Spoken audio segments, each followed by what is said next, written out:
Bonjour et bienvenue dans ce nouvel épisode de Médium spirituel. Mon nom est Isabelle B. Tremblay. Je suis auteure, médium et enseignante spirituelle. J'ai écrit 4 livres sur la médiumnité jusqu'à présent. Le premier sur les passeurs d'âme, Médium malgré moi, les chemins de l'âme, ainsi que le livre Messagère de l'âme qui est disponible. Tous ces livres-là sont disponibles partout dans la francophonie. Vous pouvez les trouver chez votre libraire préféré. S'ils l'ont pas, demandez-lui de le commander. Je sais que beaucoup de personnes veulent le livre Passeur d'âme. Je sais qu'il y a une dernière batch qui est arrivée en France le mois passé ou qui devrait être arrivée au début du mois. Il est très en demande, donc soyez patient ou faites-en la demande à votre libraire pour qu'il en commande plus. Voilà, je sais, j'ai honte. J'ai pas été là depuis un mois. J'ai eu un mois d'avril fou. Ben, pas si fou que ça, mais très occupé, ce qui m'a empêché vraiment de me concentrer sur les éléments que je fais de plus. J'essaie d'être présente le plus possible pour le podcast, sur le groupe aussi. D'ailleurs, j'ai fait un live samedi sur la clairaudience. Si jamais vous ne faites pas partie du groupe des âmes éveillées sur Facebook, je vous invite à le joindre. C'est important de répondre aux questionnaires parce que je ne veux pas me ramasser avec plein de personnes qui s'inscrivent dans des groupes pour le plaisir, mais qui ne participent pas ou qui ne sont pas là pour les bonnes raisons. Je filtre les gens. C'est tout. Donc, comme vous avez pu le voir, aujourd'hui, je vous parle d'un sujet que j'ai déjà abordé plusieurs fois, mais que j'avais envie de réaborder parce que je me rends compte qu'il y a encore des gens qui assimilent pas ou peut-être qui prennent pas le temps de comprendre qu'est-ce que c'est exactement. On va parler des âmes errantes. Puis en même temps, ça me tentait de vous parler de ça parce que la semaine passée, j'ai eu une cliente et c'était un peu chargé de son côté au niveau énergétique. Et j'ai eu des amis. Quand j'ai débuté ma consultation, il y a eu une alarme qui s'est mise sur mon Google Home. Peut-être une demi-heure après avoir commencé. Et mon Google Home n'a jamais été activé. J'ai jamais eu d'alarme là-dessus. Ça l'a jamais fait avant. Ça l'a jamais refait après. C'est arrivé comme à un moment précis. Ensuite, le reste de la journée, j'ai senti la présence de quelqu'un et effectivement, j'avais des petits amis avec moi. Mais comment on peut savoir qu'on a des amis? Tu sais, comme là, c'était comme très évident parce que là, il y a eu une alarme, vraiment comme si c'était mon Google Home qui me disait « il y a quelqu'un, il y a quelqu'un! » C'était pas exactement ça, mais ça m'a fait penser à ça. Donc, une âme errante, qu'est-ce que c'est exactement? J'en avais parlé au début de mon podcast. Je sais que je l'ai réabordé le sujet plusieurs fois, mais comme je vous ai dit pas la semaine passée, mais dans mon précédent épisode podcast, il est arrivé quelques trucs où je pense que Spotify, Balado et Deezer ont comme enlevé les premiers épisodes, peut-être parce que ça faisait trop longtemps.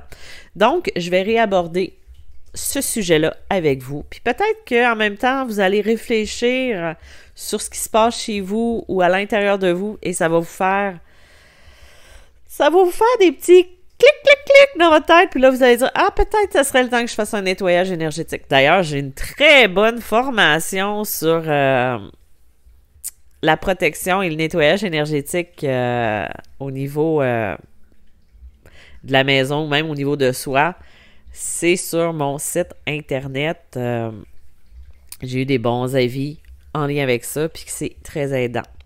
Donc, une âme errante, c'est une âme qui, après le décès du corps physique, parvient pas à s'élever vers la lumière, vers ce qu'on peut appeler l'au-delà, le plan spirituel, le plan de conscience supérieure, name it, et qui va rester accroché à notre énergie.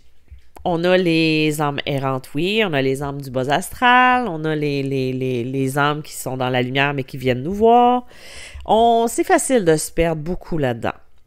Mais une âme errante, qu'est-ce qui va la retenir ici? Souvent, en fait, ça peut être une mort soudaine ou violente. Ça peut être un attachement très fort à une personne, un lieu ou un objet. C'est pour ça que des fois, je dis il y en a beaucoup moins dans les cimetières, à moins qu'il y aurait un objet très significatif qui a été mis avec le corps. Mais généralement, ça va être plus en lien avec des gens ou des lieux. Ça peut être aussi des émotions non résolues. Ça peut être de la colère, de la peur, de la tristesse, ou simplement l'incompréhension de sa propre mort. La personne, elle ne sait pas qu'elle est décédée. Donc, elle va rester accrochée comme ça, puis elle va errer. Il y a des énergies résiduelles, il y a des âmes qui veulent pas du tout partir, qui veulent pas mourir, mais qui sont décédées, mais qui veulent pas partir, qui veulent rester. Ça va être des âmes qui, au lieu de suivre le chemin naturel de l'après-vie, vont rester bloquées, comme si c'était dans une sorte d'entre-deux, dans une vibration qui va être plus basse, plus terrestre, et c'est pour ça qu'on va la ressentir plus. Et par exemple, c'est pour ça que je dis de faire attention au taux vibratoire dans lequel on va être. Est-ce qu'on va s'élever, travailler notre taux vibratoire, travailler notre énergie, nos pensées, parce que plus on va s'élever vibratoirement, plus qu'on va être capable de s'éloigner de ces âmes-là, pour qu'elle s'accroche moins à nous. Parce que elle s'accroche à des émotions, à des énergies.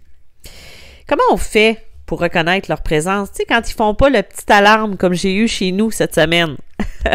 Les âmes errantes vont se manifester de plusieurs façons. Surtout quand elles vont essayer de communiquer ou de se faire remarquer. Ça peut être des sensations de froid localisées. Ça peut être des frissons dans le dos. Ça peut être une brise sur le front. Tu sais, c'est plein des petits trucs comme ça physiques qu'on peut recevoir. Ou des fois, on a l'impression qu'on n'est pas tout seul. Qu'on va être observé. Tu sais, des fois, quand tu as l'impression que... Voyons, il me semble que je sens une présence qui est en train de me regarder.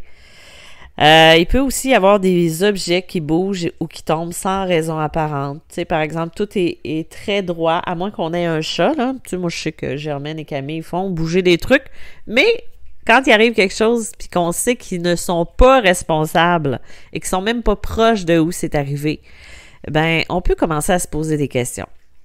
Ça peut être aussi des cauchemars récurrents ou des réveils en sursaut à une heure précise. Tu sais, qu'on a l'impression qu'il y a quelque chose qui a été dit, quelque chose qui a été fait, puis ça nous réveille. Il y a une fatigue inexpliquée aussi, des sauts d'humeur, un sentiment de lourdeur quand on est dans un lieu. Ça, c'est tous des lieux, tous des signes qui peuvent nous faire comprendre qu'on est, que quelqu'un avec nous, qu'il y a une âme avec nous. Puis dans certains cas, elles vont se coller à une personne en espérant être aidées ou guidées. Puis là, on parle d'un attachement spirituel. On pourrait peut-être en parler à un moment donné, mais elle va s'accrocher. Puis c'est là qu'on va parler peut-être d'un sentiment aussi d'emprise, parce qu'elle va tellement être dans notre énergie qu'on va réagir. Tu sais, c'est comme les personnes empathiques qui vont réagir avec les gens qui sont autour de soi. Ça va être le même concept, mais avec les âmes errantes. Tu sais, si vous remarquez quelqu'un autour de vous qui a changé complètement de caractère, qui est pas du tout... tu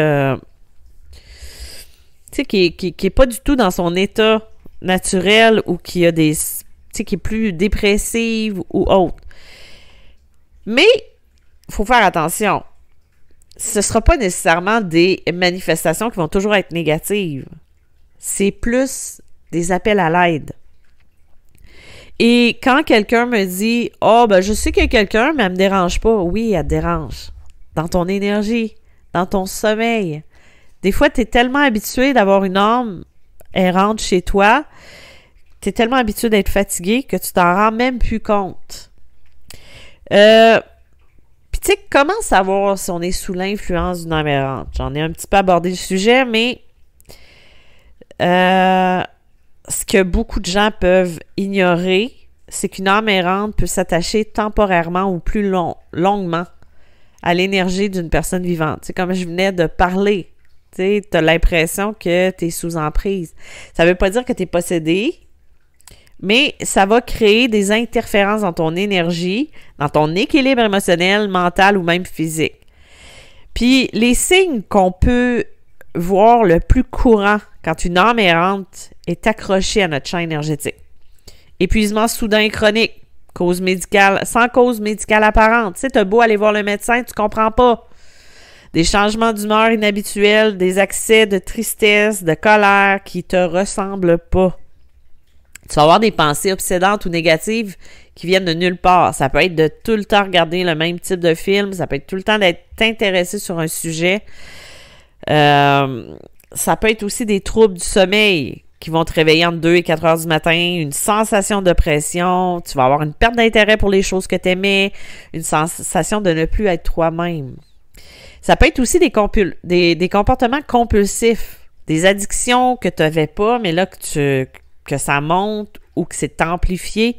Tu sais, par exemple, tu buvais pas de bière, mais là, c'est rendu que tu en bois beaucoup parce que c'est comme si tu étais attiré par cette boisson-là, mais pourtant, tu l'aimais pas avant. Tu peux avoir aussi la sensation d'avoir quelqu'un de collé à toi, un poids sur tes épaules ou dans ton dos. Avoir des voix intérieures qui parasitent, qui est difficile à faire taire. C'est comme si c'est des pensées récurrentes. Ça va être souvent des personnes qui vont être très sensibles, qui vont être empathiques ou dans des périodes de fragilité émotionnelle qui vont être le plus vulnérables à ce type d'emprise. Ça ne veut pas dire que tu es faible. Même pas. C'est peut-être juste parce que ta lumière, elle attire, tout simplement. Ou ça arrive aussi des fois que c'est des gens qui sont très cartésiens et qui vont être... qui vont se fragiliser et qui vont être sous totalement tu sais, ça va être ils vont être comme pris de ça. Puis pourquoi elles vont rester? Ben, il y a des âmes qui savent même pas qu'elles sont mortes. Puis tu sais, j'ai déjà eu la question de quelqu'un qui me disait « Ouais, mais ils ressentent pas qu'ils vont plus à la salle de bain, qu'ils ont plus faim. » Mais non, c'est comme s'ils restaient dans une boucle.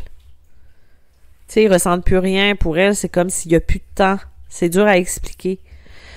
Il y en a d'autres qui vont refuser de partir parce qu'ils ont peur du jugement ou parce qu'elles se sentent pas dignes d'aller vers la lumière. Tu sais, ils ont des regrets, des choses qu'ils ont faites. Il y en a d'autres qui vont rester parce qu'elles veulent protéger un proche, finir quelque chose ou parce qu'elles n'arrivent pas à lâcher prise sur la matière. Le libre arbitre, ben ça s'arrête pas avec la mort du corps, hein? Ça continue. Une âme peut décider, que ce soit conscient ou pas, de rester, puis c'est là que le rôle des vivants, ben va tout prendre son sens. Les passeurs d'âme, puis même si t'es pas passeur d'âme, tu peux aussi envoyer de la lumière, tu peux aider la personne qui part. Mais comment est-ce qu'on fait pour les aider? Puis en même temps, ben se libérer un peu. C'est sûr que tu peux faire appel à des gens qui vont t'aider dans ce lien-là, mais c'est toujours plus préférable de le faire ou d'essayer de le faire toi-même pour pouvoir justement reprendre ton pouvoir. Mais sinon, ce que tu peux faire pour aider l'âme à partir, ça peut être avec des bougies, prières, intentions, mais il est important d'agir aussi pour que tu le fasses pour toi. Surtout si tu sens que tu es sous influence. Ça peut être de prendre un moment pour purifier ton énergie, ça peut être des bains de sel, sauge, encens, visualisation de lumière qui traverse ton corps puis qui te purifie. Ça peut être juste de te poser puis de te dire intérieurement, ben s'il y a une âme qui est accrochée à moi, je te vois, je t'envoie de l'amour, mais tu dois aller vers la lumière ou tu dois quitter. Ce corps, c'est pas le tien. Tu peux aussi demander l'aide de tes guides ou même de l'archange Michael pour couper les liens énergétiques. Tu sais, tu peux le dire dans tes mots, dans ta voix, tant que ça soit dans ton intention. Puis si le mal persiste, ben tu peux faire appel avec un passeur d'âme ou une thérapeute énergétique pour qu'elle puisse aller aider à faire une libération qui va être plus profonde. Parce que oui, ça arrive des fois que ça marche pas puis que c'est plus profond. Les âmes errantes, ben c'est pas là pour nous nuire. c'est souvent parce qu'elles sont perdues, vont être en quête de sens, en quête de lumière, mais ça va être très important de reconnaître quand leur présence va devenir intrusive, puis de ne pas porter ce qui ne t'appartient pas. Tu as le droit, puis tu as le pouvoir de dire non. Tu peux aider sans t'oublier. Je pense que ça fait un peu le tour. Tu sais, je te rappelle que si jamais tu as besoin de retrouver un sens à ta vie, je continue de faire des consultations en canalisation ou si tu as besoin de connaître des blocages en lien avec tes vies antérieures ou avec ta vie généralement, ben je suis là aussi. Je te remercie de m'avoir écouté, d'avoir été là. Je te réinvite sur le groupe où je fais des interventions sporadiquement. Et je vais faire un atelier probablement au mois de juin sur la reconnexion à soi par l'écriture inspirée parce que je sais que en ce moment, il y a beaucoup de gens qui se cherchent, qui ne se retrouvent pas et je vais mettre le lien sur ma page Facebook ou sur mes réseaux sociaux quand je vais l'avoir terminé d'afficher. Donc, merci d'avoir été là. Si tu penses que cet épisode-là peut aider quelqu'un puis que tu connais, ben n'hésite pas à le partager. Puis si tu ressens le besoin d'échanger sur ce sujet-là, ben, tu peux venir me retrouver sur mes réseaux sociaux ou sur www.mediumspirituel.com ou mediummalgrémoi.com. Je te dis à bientôt. Merci. Et d'ici là, prends bien soin de ton âme et de ton espace. Bye bye!